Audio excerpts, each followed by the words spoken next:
DK ಶಿವಕುಮಾರ್ರನ್ನ target ಮಾಡಲು ಸಾಧ್ಯ ಇಲ್ಲ. ಯಾರಾದ್ರೂ ಟಾರ್ಗೆಟ್ ಮಾಡ್ತೀನಿ ಅಂದ್ಕೊಂಡಿದ್ರೆ ಅದು ಅವರ ಭ್ರಮೆ ಅಂತ ಡಿಕೆಶಿ ವಿರೋಧಿಗಳ ವಿರುದ್ಧ ಈ ರೀತಿ ಡಿಕೆ ಸುರೇಶ್ ಗುಡುಗಿದ್ದಾರೆ. ಡಿಕೆ ಶಿವಕುಮಾರ್ರನ್ನ ಟಾರ್ಗೆಟ್ ಮಾಡೋದಕ್ಕೆ ಯಾವುದೇ ಕಾರಣಕ್ಕೂ ಸಾಧ್ಯ ಇಲ್ಲ. ಹಾಗೇನಾದ್ರೂ ಟಾರ್ಗೆಟ್ ಮಾಡ್ತೀವಿ ಅಂದ್ಕೊಂಡ್ರೆ ಅದು ಅವರ ಭ್ರಮೆ. ಡಿಕೆಶಿ ಹೋರಾಟದ ಮೂಲಕ ರಾಜಕಾರಣ ಮಾಡಿದವರು. 35 ವರ್ಷಗಳ ಸುದೀರ್ಘ ಕಾಲ ಪಕ್ಷದ ಕೆಲಸ ಮಾಡಿದ್ದಾರೆ. ಡಿಕೆಶಿ ಟಾರ್ಗೆಟ್ ಮಾಡಿ ಲೀಡರ್ ಆಗ್ತೀನಿ ಅನ್ನೋದು ಅವರ ಭ್ರಮೆ. ಸಚಿವ ಕೆಎನ್ ರಾಜಣ್ಣಗೆ ಡಿಕೆ ಸುರೇಶ್ ಪರೋಕ್ಷವಾಗಿ ರೀತಿ ಟಾಂಗ್ ಕೊಟ್ಟಿದ್ದಾರೆ. 35 ವರ್ಷಗಳ ಸುದೀರ್ಘ ಕಾಲ ಪಕ್ಷದ ಕೆಲಸವನ್ನ ಮಾಡಿಕೊಂಡು ಬಂದಿದ್ದಾರೆ. ಹೋರಾಟದ ಮೂಲಕ ರಾಜಕಾರಣವನ್ನ ಮಾಡಿದವರು ಡಿಕೆ ಶಿವಕುಮಾರ್ ಅವರನ್ನ ಟಾರ್ಗೆಟ್ ಮಾಡಿ ಲೀಡರ್ ಆಗ್ತೀನಿ ಅಂತ ಯಾರಾದ್ರೂ ಅಂದ್ಕೊಂಡಿದ್ರೆ ಅದು ಅವರ ಭ್ರಮೆ ಅಂತ ಈ ರೀತಿ ಡಿಕೆಶಿ ವಿರೋಧಿಗಳ ವಿರುದ್ಧ DK Suresh ಗುಡುಗಿದ್ದಾರೆ.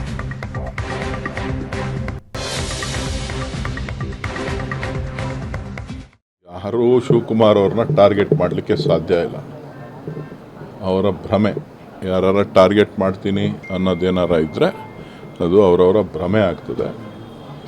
D K Shivakumar ಅವರು ಅವ್ರದ್ದೇ ಆದಂಥ ವ್ಯಕ್ತಿತ್ವವನ್ನು ಬೆಳೆಸ್ಕೊಂಡು ಹೋರಾಟದ ಬದುಕಿನ ಮುಖಾಂತರ ಸುಮಾರು 35 ವರ್ಷಗಳ ಸುದೀರ್ಘ ರಾಜಕಾರಣವನ್ನು ಮಾಡಿ ರಾಜ್ಯದಲ್ಲಿ ಪಕ್ಷದಲ್ಲಿ ಕೆಲಸ ಮಾಡ್ತಾ ಬಂದಿದ್ದಾರೆ.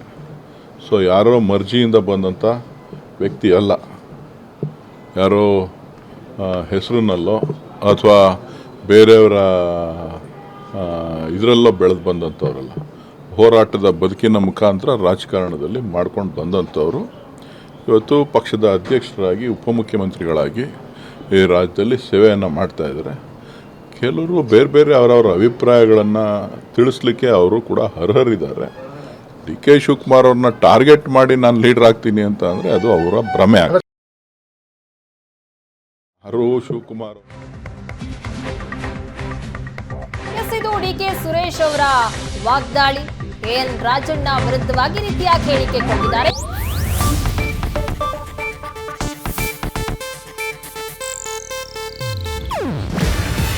ಇದು ಏಷ್ಯಾನೆಟ್ ನ್ಯೂಸ್ ನೆಟ್ವರ್ಕ್ ಪ್ರಸ್ತುತಿ.